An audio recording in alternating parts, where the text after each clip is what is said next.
ఇలాంటి మరెన్నో వీడియోలు చూడడానికి like, share, subscribe and comment.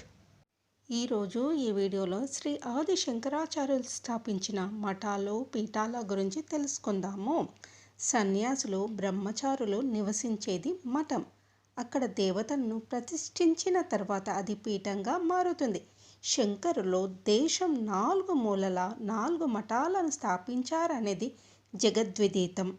వీటినే చాతుర్మఠాలని, మఠ మాన్యాలని పిలుస్తారు. చాతుర్మఠాల స్థాపన శంకరుల వ్యవస్థాప నైపుణ్యానికి, కార్యనిర్వహణ దక్షతకు తార్కాణం. హిందూ ధర్మాన్ని పునర్జీవింపజేయడానికి, సుస్థిరం చేయడానికి, వ్యాప్తి చేయడానికి కేంద్రాలుగా పనిచేసే ఈ 4 మఠాల నిర్వహణా క్రమం అప్పటి వందల సంవత్సరాల నుంచి నేటి వరకు అవిచ్ఛిన్నంగా సాగుతూ వస్తున్నది. అద్వైత సిద్ధాంతాన్ని ప్రచారం చేశారు. దేశంలో 4 వైపులా 4 ప్రధాన పీఠాల్ని నెలకొల్పి దేశ సమగ్రతను, ఆధ్యాత్మికతను కాపాడారు.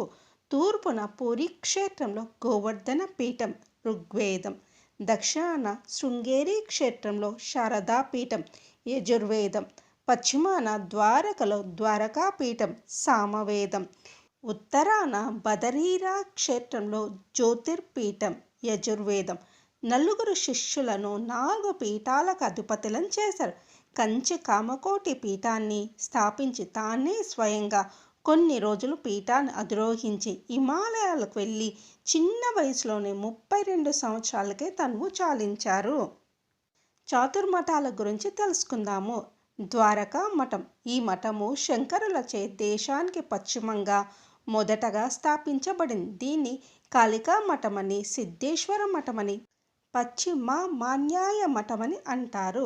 గోవర్ధన మఠం. దీన్ని పూర్వమాన్యాయ మఠమని అంటారు. ఇది దేశానికి తూర్పున గల పూరీ పట్టణంలో ఉంది. శృంగేరి మఠం. ఇది దక్షిణ మాన్యాయ మఠమని, శారదా పీఠమని పిలువబడుతుంది. కర్ణాటక రాష్ట్రంలోని శృంగేరి లేక ఋష్యశృంగలో ఈ మఠం స్థాపించబడింది. జ్యోతిర్మఠం. దీన్ని ఉత్తర మాన్యాయ మఠమని, బదరికాశ్రమం అని కూడా అంటారు. శంకరం మఠం. కంచి కామకోటి పీఠం. సాక్షాత్ శంకరాచార్యులు అద్వైత మత పరిరక్షణ కోసం దేశం 4 వైపులా ఏర్పరిచిన మఠాలు ఇవి. ఉన్నది ఒకటే పరబ్రహ్మ స్వరూపం అనే అద్వైతంను బోధించారు. ఇది జ్ఞాన మార్గంలో ఉత్కృష్ట స్థాయిలో ఉన్న వారికి ఈ సత్యం అవగతం అవుతుంది కనుక సామాన్య జనం కోసము అనేక దేవీ దేవతలపై అష్టకాలు, స్తోత్రాలను రచించారు. ముందు విగ్రహారాధన చెయ్యమన్నారు. ప్రస్థానత్రయం అంటే భగవద్గీత, బ్రహ్మసూత్రాలు, ఉపనిషత్తులు, వీటికి భాష్యం రాశారు. శివుడు, అంబిక, గణపతి, విష్ణువు, సూర్యులను ఆరాధించి తరించాలని వేదోక్తి. పూజా పద్ధతిని ప్రవేశపెట్టి విగ్రహారాధనకు ఆలంబనంగా నిలిచారు.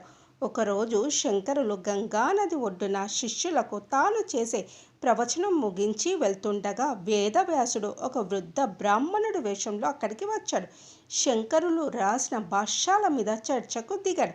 8 రోజుల పాటు చర్చ జరిగిన తర్వాత వృద్ధ బ్రాహ్మణి వేషంలో వచ్చింది సాక్షాత్ వ్యాసుడే అని పద్మపాదుడు గ్రహించి ఆ విషయం శంకరులకు తెలపగా శంకరులు వ్యాసునికి సాష్టాంగ ప్రణామం చేసి తన భాష్యాలపై ఆయన అభిప్రాయం కోరగా వ్యాసుడు సంతోషించి బ్రహ్మసూత్రాలు అసలర్థాన్ని గ్రహించింది శంకరులు మాత్రమే ప్రశంసించాడు.